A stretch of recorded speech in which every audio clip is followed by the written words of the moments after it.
Magandang buhay mga kalawatsa! Nagbabalik muli ang inyong galang lawatsero. Ngayong araw magbe-breakfast tayo sa may tropical hut located sa loob mismo ng Quezon City Memorial Circle. So ngayon nandito tayo naglalakad sa may underpass. Galing tayo ng Quezon City Hall. So ang tagos natin doon na mismo sa loob ng Quezon City Memorial Circle. So, tagal na rin simula nang napadaan kami dito. Bago pa ata mag-pandemic, hindi pa ganito yung itsura niya. Ngayon, ayan, ang aliwalas. Dahil sa mga painting na ginawa nila sa wall. So, ayan. Kung nakikita nyo, merong kulay dilaw na railing ba? Ang tawag dyan.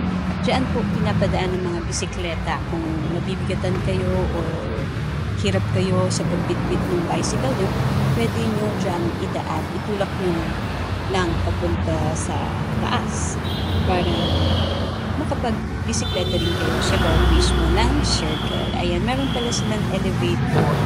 Hindi ko lang sure kung gumagana pa siya, pinapagamit, pero siguro ang priority na gagamit dyan is yung PWD. So, ayan si Ate Card. Magtanong tayo kung saan papunta doon sa tropical hut. So, ayan, nandito na tayo sa loob. Sabi naman ni ate, magkakatabi lang daw yung mga restaurant sa loob. Basta makita daw natin yung signage na yun, Maxis. Ayan. So, diretsuin lang natin. At mukhang papunta rin itong sila nanay at tatay papunta sa kainan. 7:30 pa lang ng umaga ngayon. Tingnan natin kung ano na yung mga bukas na restaurant. So yan, after mo mag-jogging o di kaya mag-zumba o di ba, punta ka lang dito, ikain natin kung ano yung mga na-burn mo na fats. O di ba, ang galing ng naisip nila. After exercise, we eat. O di ba, san ka ba? So, ayan, pasukin na natin itong kainan at sabay-sabay nating silipin kung ano ang mga makakainan. Ayan, yung Max, tapos may aristocrat pala dito, pero mukhang sarado pa sila dahil alas 7 pa nga lang ng umaga. So mukhang ang tropical hut lang talaga ang open ng mga ganitong oras. Kaya dika, ano pa ba meron dito? Ayan, aristocrat. Meron akong nakitang Bacolod Insal. Ayan. Tapos yung tropical hut. Pero bago yan, punta muna tayo sa mga halamanan. Meron daw dito mga tindahan ng halaman. Malapit. So, ayun ata yun. Dahil sa may mga madadahon akong nakikita. Hindi ako ganun kagaling pagdating sa halaman. Ang alam ko lang indoor and outdoor na halaman. So, hindi ako naging plantita at plantito noong panahon ng pandemic. So, lika, silipin natin ang kanilang mga halaman. Ay, kaso mukhang sarado pa ang tindahan. Pero, alimin na lang muna natin ang ating mga sarili. Let's go, guys. Para sa mga viewers ko dyan na gustong bumili ng mga halaman, punta lang kayo dito sa my circle.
Ayan mga kalakwatsa, ito na tayong dulo. Kaya bumalik na tayo sa tropical hut at kumain. Ayan. Feeling ko, para sa akin lang ha, ang kinalamangan ni tropical hut kay Jollibee or kay McDonald's, yung marami kang mga choices, marami kang pagpipilian, lalo na yung mga nagda-diet, kumbaga, lalo doon sa mga tumatakbo or nag-exercise dito sa may circle, merong in-offer si Tropical Hut sa menu nila ng mga salad, mga vegetable salad. So, yung mga health conscious, kunyari, kagaya ko. So, ang aking in-order ay ito, itlog, tinapay at burger patty. Then sa aking mister ay chicken and rice. So, tara, enjoy na tayo. Kain muna!